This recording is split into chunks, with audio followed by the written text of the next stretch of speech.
Hello. I'm, uh, I'm saying hello. And you're screaming. Okay, tail over the mouth. I'm trying to be civil with you, you know. You don't gotta yell at me. I'm not gonna hurt you or anything. Although if you were causing harm to all the animals, maybe, but nah, you're just here to enjoy nature. Anyway, I'm gonna let my tail off your mouth, and we're gonna try this again, okay? Okay. There you go. That's better. So what are you doing here? Offering patronage. Ah, let's see what you brought. Yes, I can see what you brought. I mean, you're bringing it to me. Duh. Now let me see. Not bad selection. Is this cheesecake?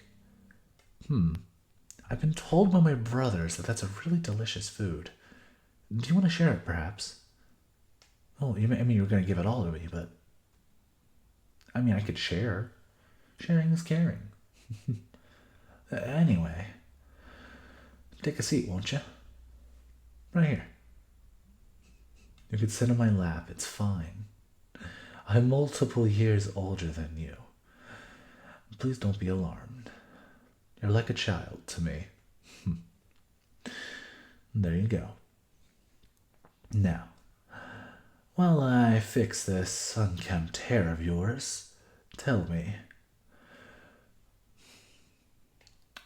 what do you wish about? Well, normally when one offers patronage to a kitsune, they have a wish that needs to be granted, or they want a blessing, or something like that. My powers aren't that vast, but I can give you a thing of luck, can give you a good harvest. Oh, I can bless you if you wanted me to. Oh, yeah, bless you. It just keeps evil spirits away and it helps yokai not infest you. Well, technically, yes, I'm a yokai, but a kitsune are known as a neutral yokai. We, um, we can be good and bad, much like yourself. Humans have the capacity to be evil, so do kitsune, as much as they have the capacity to be good. I think I'm pretty good. I don't know. I try to be kind where I can be. Of course, I had to be ruthless a couple times. You have the occasional poacher coming in, hurting the wildlife and burning down trees, and, well, let's not get into something so gruesome. After all, beastly things shall remain as beastly things. Right now,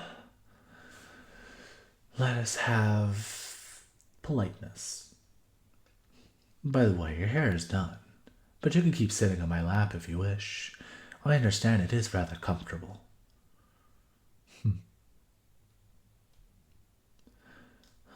You're getting out of my lap. Kind of sad. I enjoyed you being there. But understandable. After all, you don't know me that well yet. Would you come inside, please? I'd love to talk with you more. But if you have places to be, I understand. I'm glad you're coming. Come along. Ah, yes, this is my home. I, I sleep here, I stay here, and I keep the fort safe, in return. It's kind of my job. What's that? Oh, it's a necklace. I don't wear it a whole lot, but it was left behind, I believe, by a human. Well, they weren't a bad human, they just were misunderstood. I tried to save them, but they were very far gone. Well, do you want to hear a story? It's a story that I feel could maybe offer you some insight. Okay. Once upon a time, there was this human, and he lived as he went, never planning for the future, always in the moment. Well, The villagers around him hated him, always so happy, so joyful, never being burdened by job or responsibility, living free, no cause to the wind, no order to the ground, complete chaos. Well, chaos isn't always bad, you know. Chaos simply means lack of order. So, that just means he didn't plan out his days. He didn't choose what to eat. He just ate. You get what I mean? Well, the villagers had had enough of him. So, one fateful night, a night where the moon was burning crimson, and the villagers, at the height of their hate, took him, and they brought him out to the forest. Mind you, he was a young lad, maybe in his early 20s. They stripped him naked, took all of his worldly belongings, took everything of his, and left him out in the forest. He had nothing. He had lost the only family he ever knew, and yet he continued onward, laughing and smiling the whole way through. Many animals feared him, for they thought if a man can lose everything and still laugh, he must surely be powerful, surely must be a threat. Of course, word got to me, and, well, I had to intervene, thinking this was a severe threat, a demon, a djinn, of course, or maybe a vampire. In any case, I had to see, at the very least, what all the buzz was about. As I made my way to him, he received more and more wounds. Due to his naked body flowing through the air, every tree branch cut him, every bush left a scar, as if the very forest tried to take him down, sensing the chaos incarnate in his heart. But that didn't deter him.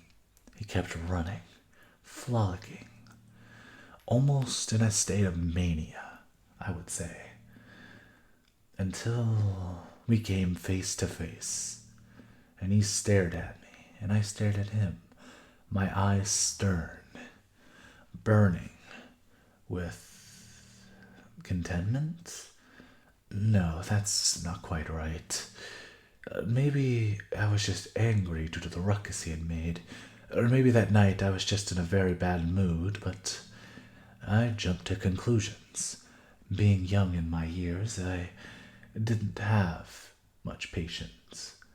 So, all I simply said to him was, "You are disturbing this land. Please leave and never return." And all he replied was, "I can't promise that. I don't plan, I don't cry, I just run." Me thinking he was threatening me, I attacked, not thinking of my actions, not thinking of the consequences, not thinking from his point of view, unknown of the facts. I struck swiftly, claws digging deep into the side of him, clawing open his side. But still, after that pain scrutating forth through him, he laughed and simply smiled. And he threw a fist back, one so powerful it knocked the wind out of me, spiraling me through a tree. This was no ordinary man. No, he had become one with the forest, far more than I could ever become. In my early years, I witnessed a man be ripped of his worldly possessions and become something far more than he originally was. Something joyful, never letting the world get him down. And when I went in for that second attack, he collapsed, the state of mania wearing off, the state of bliss wearing off his face. And finally, he looked at me in the eyes, and he said, words clear, etched into my brain, "Was it fun?" I hope we can play again sometime. As he faded into the wind. I don't know if he was truly a man or a message here for me. Human, I live hundreds of years, thousands of years. I'm only reaching about 400 at this point. At the time of encountering that man, I was in my 40s.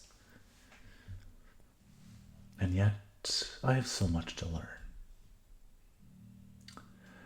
But you know what that night taught me? Sometimes it's okay to let yourself go in the moment. Sometimes it's okay to run with bliss and to enjoy your life. So, I guess this brings me to my point. The blessing I wish to give you for your patronage. Ah, yes. I did say I was going to do that, didn't I, huh? Did you think I forgot? No. You'll find it hard pressed for kitsunes to forget anything.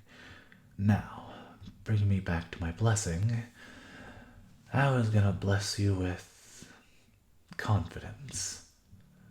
And not traditional confidence. No, confidence to grow.